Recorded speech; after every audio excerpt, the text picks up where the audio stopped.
Hello students, I am Mantasha Ruba. आज हम लोग class 12th English medium biology में अगला टॉपिक पढ़ेंगे पार्थिनोजेनेसिस। देखिए, आप लोगों को हम सेक्सुअलिटी इन एनिमल्स पढ़ा रहे थे कि एनिमल किंगडम जो होता है उनमें रिप्रोडक्शन कैसे होता है और वो रिप्रोडक्शन कैसे करते हैं। तो उसी से रिलेटेड एक ये फिनोमेना है, एक घटना है पार्थिनोजेनेसिस। नॉर्मली सब लोग आप लोग जानते हैं कि जितने भी हायर कैटेगरी के ऑर्गेनिज्म होते हैं उनमें सेक्सुअल रिप्रोडक्शन होता है, और सेक्सुअल रिप्रोडक्शन होने के लिए मेल और फीमेल दो अपोजिट पैरेंट का होना ज़रूरी है। उसके बाद फिर मेल बॉडी के अंदर मेल गैमीट्स बनते हैं और फीमेल बॉडी के अंदर फीमेल गैमीट्स बनते हैं। फिर दोनों का फर्टिलाइजेशन होता है और फर्टिलाइजेशन से नए ऑर्गेनिज्म आते हैं। लेकिन पार्थिनोजेनेसिस की प्रोसेस जो होती है वो थोड़ी डिफरेंट है। ये हायर कैटेगरी का ऑर्गेनिज्म में ही होती है, बट ये थोड़ी सी एक तरीके समझ लीजिए एक्सेप्शन है। इसमें होता क्या है कि नॉर्मली जो ओवम होता है, मतलब फीमेल गैमीट होता है, उसको मतलब वो बिना स्पर्म से फर्टिलाइज करे, बिना फर्टिलाइजेशन के ही वो नए इंडिविजुअल में कन्वर्ट हो जाता है। मतलब कहने का ये है कि कोई एनिमल है, उसकी फीमेल बॉडी के अंदर ओवम बन रहा है और वो बिना मेल स्पर्म के फर्टिलाइज्ड हुए ही नए इंडिविजुअल में कन्वर्ट हो जाए। तो ये घटना जो होती है ये पार्थिनोजेनेसिस कहलाती है। ये बहुत ही रेयर केस में होती है और थोड़े से लोअर कैटेगरी के ऑर्गेनिज्म में होती है। अब देखिए, पार्थिनोजेनेसिस के आगे इसमें और भी बहुत सारे टॉपिक दिए गए हैं।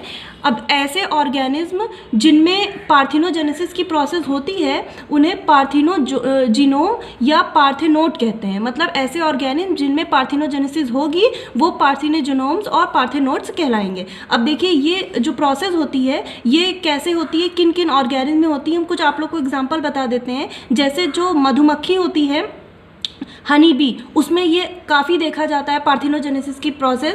इसके अलावा एक वाइट टर्की एक तरीके की बर्ड होती है, उनमें भी कभी कभी पार्थिनोजेनेसिस देखा जाता है। तो देखिए, पार्थिनोजेनेसिस को समझाने के लिए यहाँ पे एक डायग्राम दिया गया है। इससे हम आप लोग को समझाते हैं कि पार्थिनोजेनेसिस कैसे हो सकती है। सबसे पहले देखिए, ये क्वीन है। क्वीन मतलब हुआ कि मक्खियों का 3 टाइप होता है, क्वीन, ड्रोन और वर्कर। तो जो क्वीन होती है वो क्या होती है, फीमेल होती है। तो उसने अनफर्टिलाइज्ड उसके एग हैं, उसके बाद पार्थिनोजेनेसिस की घटना हुई और घटना होने के बाद फिर ये ड्रोन में कन्वर्ट हो गया।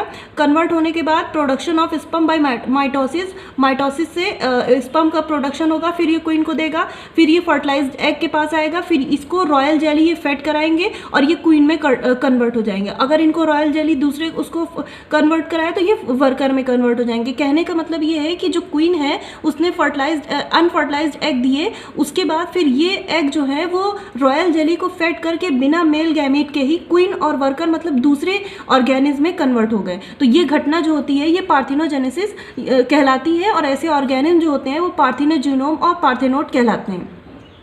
अब उसके बाद अगला टॉपिक देखिए, स्ट्रस वर्सेस मेंस्ट्रुअल साइकिल। इसका ये देखिए, ये 2 अलग अलग टॉपिक है। स्ट्रस साइकिल क्या होती है और मेंस्ट्रुअल साइकिल क्या होती है। सबसे पहले हम लोग पढ़ेंगे स्ट्रस साइकिल क्या होती है। जितने भी मैमल्स होते हैं तो मैमल्स में भी कुछ मैमल लोअर कैटेगरी के होते हैं और कुछ मैमल हायर कैटेगरी के होते हैं।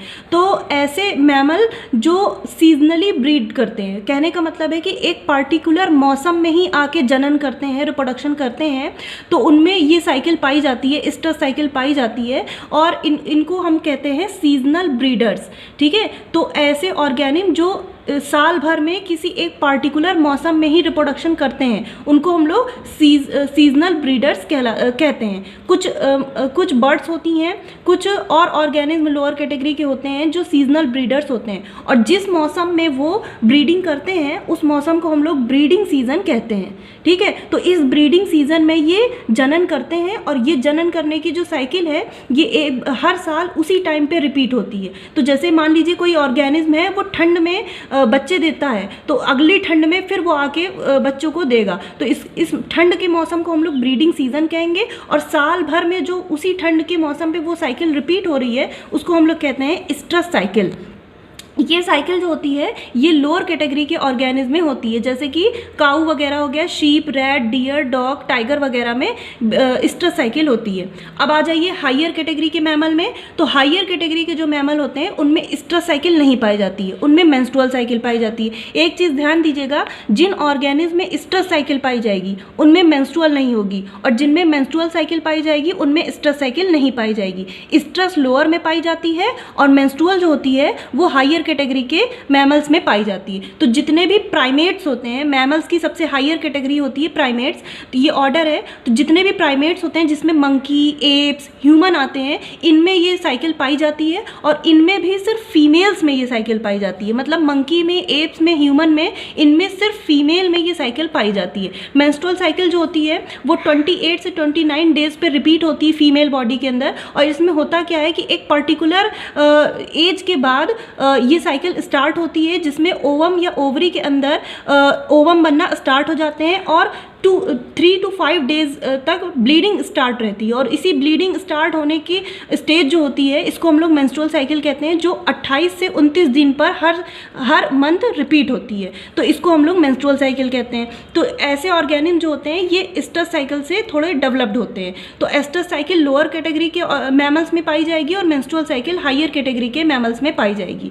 अब देखिए आगे अगला टॉपिक है सीजनल एंड कॉन्टिन्यूस ब्रीडर्स। ये उसी से रिलेटेड, एस्ट्रस साइकिल से रिलेटेड ही एक टॉपिक है, सीजनल एंड कॉन्टिन्यूस ब्रीडर। देखिए नाम से ही आप लोग को लग रहा होगा, कुछ मैमल जैसे कि काऊ और डॉग वगैरह जो होते हैं वो पर्टिकुलर सीजन में ही जनन करते हैं, रिप्रोडक्शन करते हैं। तो ऐसे ऑर्गेनिज्म को हम लोग सीजनल ब्रीडर्स कहते हैं। लेकिन कुछ ऑर्गेनिज्म ऐसे होते हैं जो साल भर रिप्रोडक्शन कर सकते हैं, मतलब उनके लिए कोई मौसम पर्टिकुलर नहीं होता है। तो ऐसे ऑर्गेनिज्म को हम लोग कॉन्टिन्यूस ब्रीडर कहते हैं।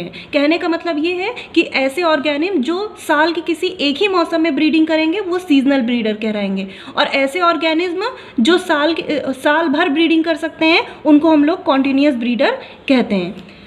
अब आगे देखिए लास्ट टॉपिक आप लोग का, एजिंग प्रीक्वाइसीट फॉर नेचुरल डेथ। इसका मतलब होता है, देखिए आप लोग एजिंग का मतलब जानते होंगे। एजिंग मतलब होता है उम्र का बढ़ना। ये एक नेचुरल फिनोमिनन है और ये सभी ऑर्गेनिज्म में होता है। कोई भी ऑर्गेनिज्म अगर उसने बर्थ किया है तो उसमें ग्रोथ होगी, और उसी ग्रोथ से जैसे जैसे ग्रोथ होती है तो उसमें उम्र बढ़ती है, और उम्र बढ़ने को ही हम लोग एजिंग कहते हैं। एजिंग जो होती है इसमें हर तरीके के चेंजेस आते हैं बॉडी में, मॉर्फोलॉजिकल चेंजेस आते हैं, फिजियोलॉजिकल, सेलुलर, एक्स्ट्रा सेलुलर, हर तरीके के चेंजेस आते हैं। और उसके बाद एक पर्टिकुलर टाइम के बाद ऑर्गेनिज्म की डेथ हो जाती है। डेथ भी एक नेचुरल फिनोमेना है, इसको इंसान कंट्रोल नहीं कर सकता। तो इसी को हम लोग कहते हैं, ये एक नेचुरल फिनोमेना है और बायोलॉजिकल नेचुरल फिनोमेना है जिसको इंसान कंट्रोल नहीं कर सकता है। और फाइनली जो डेथ है, इससे किसी भी ऑर्गेनिज्म की जो होती है वो लाइफ जो होती है वो एंड हो जाती है। तो ये आप लोगों की प्रोसेस होती है, ये सिर्फ लिविंग ऑर्गेनिज्म में होती है। तो अब आप लोगों का ये टॉपिक जो है वो कंप्लीट हो गया है।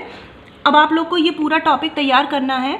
देखिए क्या क्या करना है, पार्थिनोजेनेसिस तैयार करना है, उसके बाद एस्ट्रस साइकिल और मेंस्ट्रुअल साइकिल तैयार करना है, सीजनल एंड कॉन्टिन्यूस ब्रीडर और एजिंग आप लोग को तैयार करना है। यहाँ से आप लोगों का फर्स्ट चैप्टर जो है बायोलॉजी का वो कंप्लीट हो गया है। अब आप लोग को अगले वीडियो में हम सेकेंड चैप्टर पढ़ाएंगे। Thank you.